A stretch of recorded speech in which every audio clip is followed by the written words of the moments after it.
File 3. Chapter 24. He who stands on tiptoe does not stand firm. He who takes the longest strides does not walk the fastest. He who does his own looking sees little. He who defines himself is not therefore distinct. He who boasts of what he will do succeeds in nothing. He who is proud of his work achieves nothing that endures. Of these, from the standpoint of the way, it is said, "Pass round superfluous dishes to those that have already had enough, and no creature but will reject them in disgust." That is why he that possesses Tao does not linger. Chapter 25. There was something formless, yet complete, that existed before heaven and earth, without sound, without substance, dependent on nothing, unchanging, all-pervading, unfailing. One may think of it as the mother of all things under heaven. Its true name we do not know. Way is the byname that we give it. Were I forced to say to what class of things it belongs, I should call it great, Ta. Now Ta also means passing on, and passing on means going far away, and going far away means returning. Thus, just as Tao has this greatness, and as earth has it, and as heaven has it, so may the ruler also have it. Thus, within the realm there are 4 portions of greatness, and one belongs to the king. The ways of men are conditioned by those of earth, the ways of earth by those of heaven, the ways of heaven by those of Tao, and the ways of Tao by the self-so. Chapter 26. As the heavy must be the foundation of the light, so quietness is lord and master of activity. Truly, a man of consequence, though he travels all day, will not let himself be separated from his baggage wagon. However magnificent the view, he sits quiet and dispassionate. How much less, then, must the lord of 10,000 chariots allow himself to be lighter than these he rules? If he is light, the foundation is lost. If he is active, the lord and master is lost. Chapter 27. Perfect activity leaves no track behind it. Perfect speech is like a jade worker whose tool leaves no mark. The perfect reckoner needs no counting slips. The perfect door has neither bolt nor bar, yet cannot be opened. The perfect knot needs neither rope nor twine, yet cannot be untied. Therefore the sage is all the time in the most perfect way helping men. He certainly does not turn his back on men. Is all the time in the most perfect way helping creatures. He certainly does not turn his back on creatures. This is called resorting to the light. Truly, the perfect man is the teacher of the imperfect, but the imperfect is the stock in trade of the perfect man. He who does not respect his teacher, he who does not take care of his stock in trade, much learning though he may possess, is far astray. This is the essential secret. Chapter 28. He who knows the male, yet cleaves to what is female, becomes like a ravine, receiving all things under heaven. And being such a ravine, he knows all the time a power that he never calls upon in vain. This is returning to the state of infancy. He who knows the white, yet cleaves to the black, becomes the standard by which all things are tested. And being such a standard, he has all the time a power that never errs. He returns to the limitless. He who knows glory, yet cleaves to ignominy, becomes like a valley that receives into it all things under heaven, and being such a valley, he has all the time a power that suffices. He returns to the state of the uncarved block. Now, when a block is sawed up, it is made into implements. But when the sage uses it, it becomes chief of all ministers. Truly, the greatest carver does the least cutting. Chapter 29. Those that would gain what is under heaven by tampering with it, I have seen that they do not succeed. For that which is under heaven is like a holy vessel, dangerous to tamper with. Those that tamper with it harm it. Those that grab at it lose it. For among the creatures of the world, some go in front, some follow. Some blow hot when others would be blowing cold. Some are feeling vigorous when others are worn out. Some are loading just when others would be tilting out.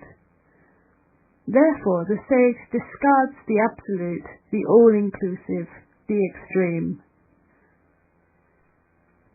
Chapter 30. He who by Tao purposes to help a ruler of men will oppose all conquests by force of arms, for such things are wont to rebound.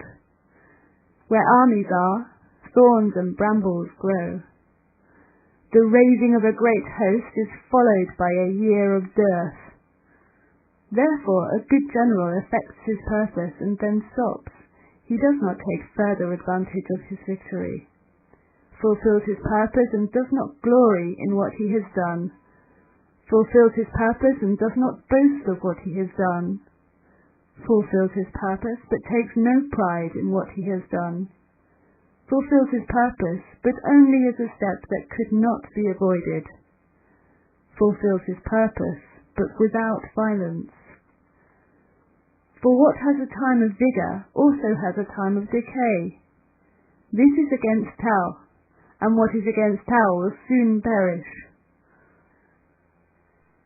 Chapter 31. Fine weapons are nonetheless ill-omened things. That is why, among people of good birth, in peace the left-hand side is the place of honor, but in war this is reversed, and the right-hand side is the place of honor. The quietist, even when he conquers, does not regard weapons as lovely things, for to think them lovely means to delight in them, and to delight in them means to delight in the slaughter of men. And he who delights in the slaughter of men will never get what he looks out for of those that dwell under heaven. A host that has slain men is received with grief and mourning. He that has conquered in battle is received with rites of mourning. Chapter 32. Tao is eternal, but has no name. The uncarved block, though seemingly of small account, is greater than anything that is under heaven. If kings and barons would but possess themselves of it, the 10,000 creatures would flock to do them homage. Heaven and earth would conspire to send sweet dew. Without law or compulsion, men would dwell in harmony.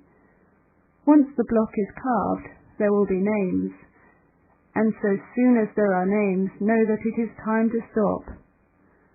Only by knowing when it is time to stop can danger be avoided. To Tao all under heaven will come, as streams and torrents flow into a great river or sea. Chapter 33. To understand others is to have knowledge. To understand oneself is to be illumined. To conquer others needs strength. To conquer oneself is harder still. To be content with what one has is to be rich. He that works through violence may get his way, but only what stays in its place can endure. When one dies, one is not lost. There is no other longevity. Chapter 34. Great Tao is like a boat that drifts. It can go this way, it can go that. The 10,000 creatures owe their existence to it, and it does not disown them. yet having produced them, it does not take possession of them.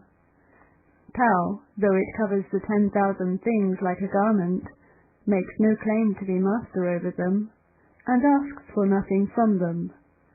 Therefore it may be called the lowly. The 10,000 creatures obey it, though they know not that they have a master. Therefore it is called the great. So too the sage, just because he never at any time makes a show of greatness, in fact achieves greatness.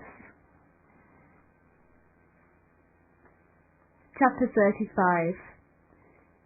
He who holding the great form goes about his work in the empire can go about his form yet do no harm. All is peace, quietness, and security. Sound of music, smell of good dishes will make the passing stranger pause. How different the words that Tao gives forth, so thin, so flavourless. If one looks for Tao, there is nothing solid to see. If one listens for it, there is nothing loud enough to hear. Yet if one uses it, it is inexhaustible. Chapter 36. What is in the end to be shrunk must first be stretched. Whatever is to be weakened must begin by being made strong. What is to be overthrown must begin by being set up. He who would be a taker must begin as a giver. This is called dimming one's light. It is thus that the soft overcomes the hard, and the weak the strong. It is best to leave the fish down in his pool, best to leave the state's sharpest weapons where none can see them. Chapter 37. Tao never does, yet through it all things are done. If the barons and kings would but possess themselves of it, the 10,000 creatures would at once be transformed. And if having been transformed they should desire to act, we must restrain them by the blankness of the unnamed. The blankness of the unnamed brings dispassion. To be dispassionate is to be still, and so, of itself, the whole empire will be at rest.